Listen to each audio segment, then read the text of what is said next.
Well, joining us for more on the latest Monetary Committee policy is CEO Financial Derivatives Company, Mr. Bismarck Rawada. He joins us live on the news at 10.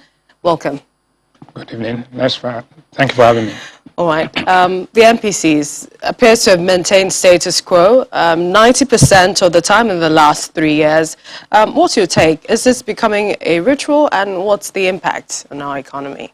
You could say it's a ritual, but the truth is that 24 times out of 28 last meetings, they've maintained status quo. So it's actually more than 90%. This time, more than any other time, this was the right decision in the sense that you were damned if you did, if you damned if you didn't. So the MPC was between a rock and a hard place. If you lowered rates, you would actually fuel increased activity and higher demand in the forex market. If you increase rates, you could constrict growth, which is already just beginning to recover. So it's time to wait and see, at least for the next 2 months, to see whether the policies could be sustained and the recovery, which is to a large extent fragile, could actually be sustained. I think that's important.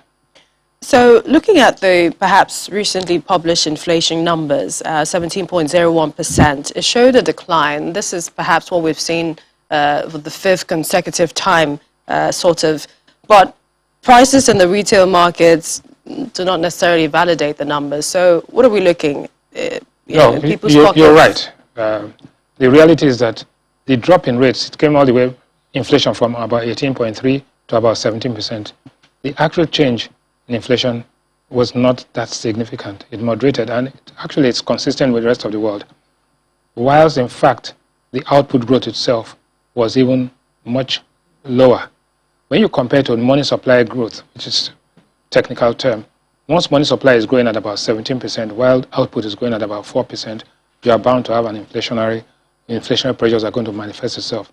The risk here is that inflation is going to probably get to a point of inflection where inflation is going to go up next month to about 17.3. Why do we say that?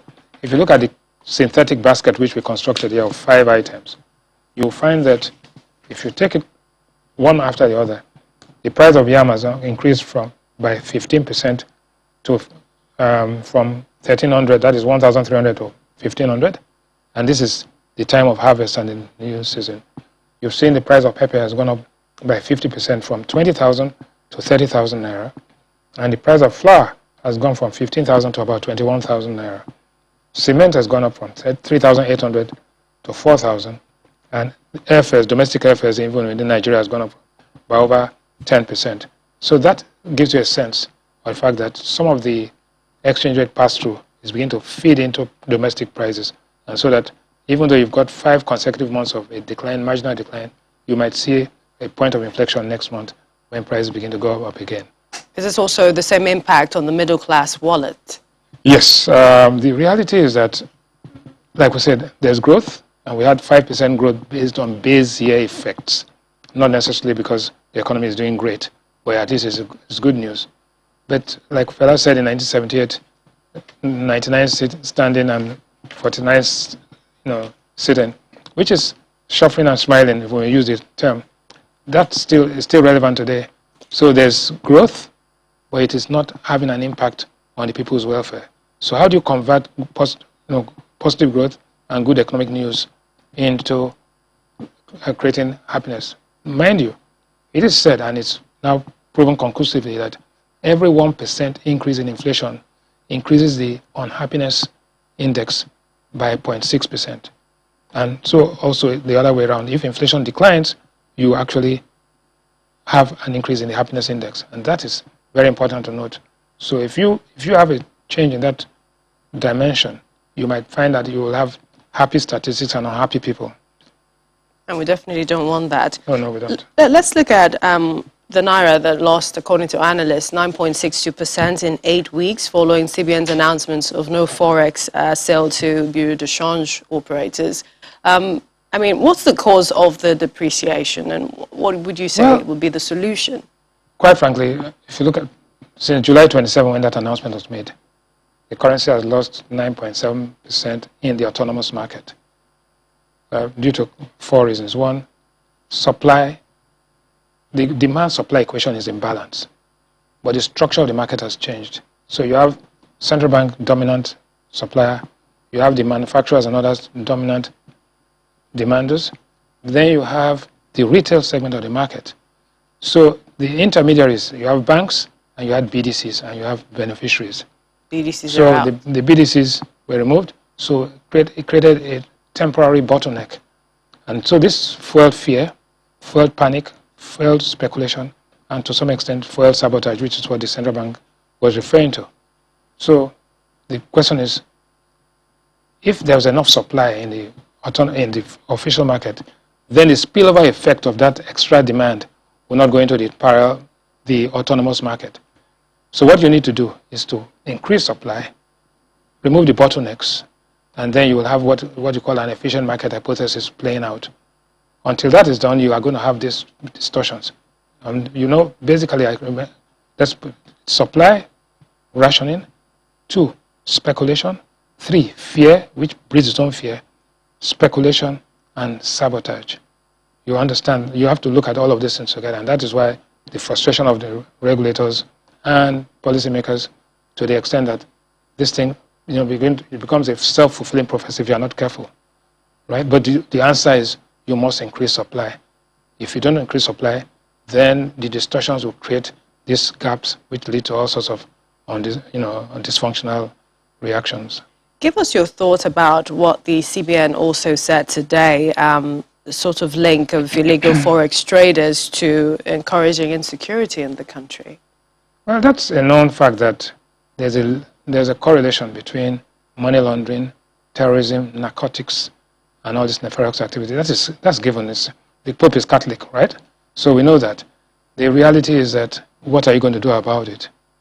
But you see, we had a situation where we said, when you close the border, terrorism will reduce. We close the border, terrorism increased. So you see, there's what we call the counterfactual. You got to deal. If there are problems, deal with the people. If there are people who are breaking the law, deal with them, isolate them, and deal with them. You don't close up the entire place, right? So the truth is that yes, we have to increase our surveillance. We have to increase our dealing with nefarious activities. But at the same time, business has to go on. I think that's very important. And I think finally we need to look at what is the outlook. Yes, I was going to say that. I mean, we're 2 weeks away from the beginning of the last quarter of the year. What would you say your macroeconomic outlook is? Well, let me just say a couple of things. On 1st of October, we will have the e-Naira. So and I don't know what it looks like, but it definitely is one of the major developments in terms of getting the velocity of circulation payment system going. We'll see when it happens. The Q3 GDP numbers are going to come out, and it's likely to come in at about 3.5%, positive, but not as high as 5% before. Headline inflation will increase, we think, to about 17.2 million, not that much. Oil prices remain at $70. Today it's $75, so that's good. CBN will likely increase supply into the official market, and if they do that, which I'm hoping and I'm confident they will do, then the Naira will appreciate in the autonomous market. And finally, with the external reserves will maintain its climb to $36 to $37 billion because we have the SDRs, we have the Eurobond proceeds and all of that. So, quite frankly, the fundamental picture looks strong. Markets are still jittery. We need to calm the markets down because markets are nervous. They really don't understand. They can't predict. They don't know what's going to happen to the exchange rate. I think there's a time to calm nerves down and let us be judged by our actions.